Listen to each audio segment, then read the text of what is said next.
Kimdir yuzini ozg'inroq, kimdir yuzini uzunchoqroq, kimdir yuzini esa do'mboqroq ko'rsatish kerak va yana kimdir yuzini ko'tarish kerak. Bugun hammasini o'rgataman. Oldin do'mboq qilishni o'rgataman. Skulptor, ya'ni soya rangidagi skulptorni olasizlar. Skulptor ham, kontur ham deb aytilishi mumkin. Ikkalasi ham bitta narsa. Xo'p, odatda uzun yuzlarni do'mboqroq ko'rsatish uchun harakat qilamiz, to'g'rimi? U holatda siz yuzingizga skulptorni gorizontal holatda surish kerak mana.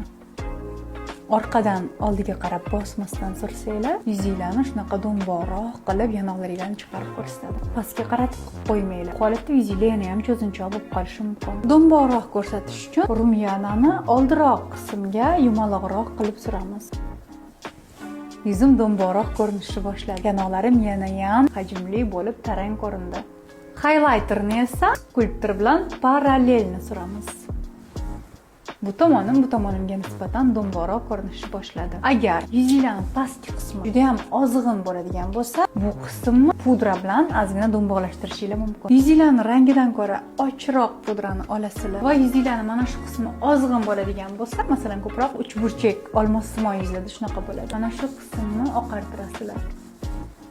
Yuzinglarning pasti shib chiqadi. Sezildimi? Qaranglar, do'mboqlashdi bu tomoni. Demak, ochroq ranglar yuzni do'mboqroq qilishga yordam beradi. Rumyana ham yuzni do'mboqroq qilishga yordam beradi. Skulptorni to'g'ri surish ham yuzni do'mboq qilishga yordam beradi. Do'mboq opa singillarim, ana endi sizlarga men yuzinglarni ozg'in qilishni o'rgataman. Oldin второй подбородокdan boshlaymiz. Buni qo'yamiz va mana shunaqa qilib orqaga qo'yamiz. Mana shu joyimizga soya berib olamiz. Qaranglar, второй подбородок soyani tagida qolib ketadi. Ana endi bo'yin bilan yuzni ajratib chiqamiz. Sizlar quloqni orqasidan olib kelasizlar. Quloqni orqasidan mana shu qismni soya qilib bo'yindan ajratib chiqamiz. Agar yuzingizdan mana shu joy burchakli bo'lib turishini xohlasanglar, oldin pastga tekis olib kelasizlar, burchak qilasizlar.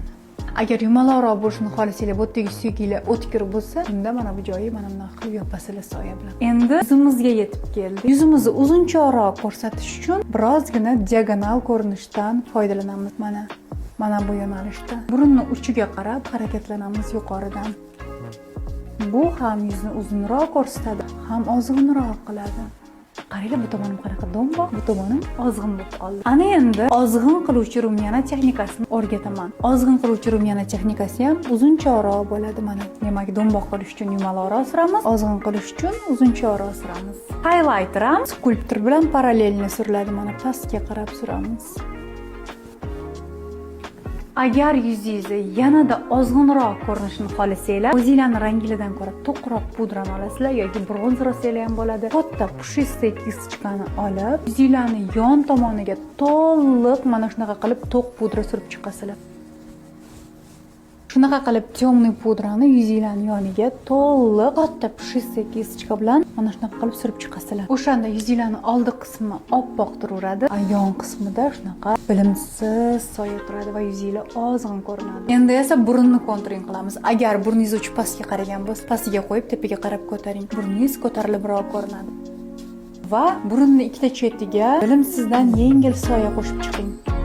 Soyani juda ham pastga qattiq tortib yormang. Juda ham ko'p tortib yoradigan bo'lsangiz, burun kengayib qoladi. Demak, yuqorini o'zida mana shu chizgan joyimizni o'zida konturing qilamiz. Va bizda shunaqa ingichka burunlar paydo bo'ladi. To'la. Highlighter qo'ymoqchi bo'lsanglar, burunni uchiga qo'yasizlar, burunni boshlanishiga qo'yasizlar. Mana shu ikkita qism yaltirasa chiroyli turadigan qism. Burunni mana bu joyini qirraliroq ko'rsatish uchun esa pudra yoki konsiler qilsanglar bo'ladi. Bu joyga highlighter qilmaysizlar. Bu joy yaltirasa sizlarni charchagan, yog'lanib ketgan qilib ko'rsatadi. Video foydali bo'lgan bo'lsa, juda ham xursandman.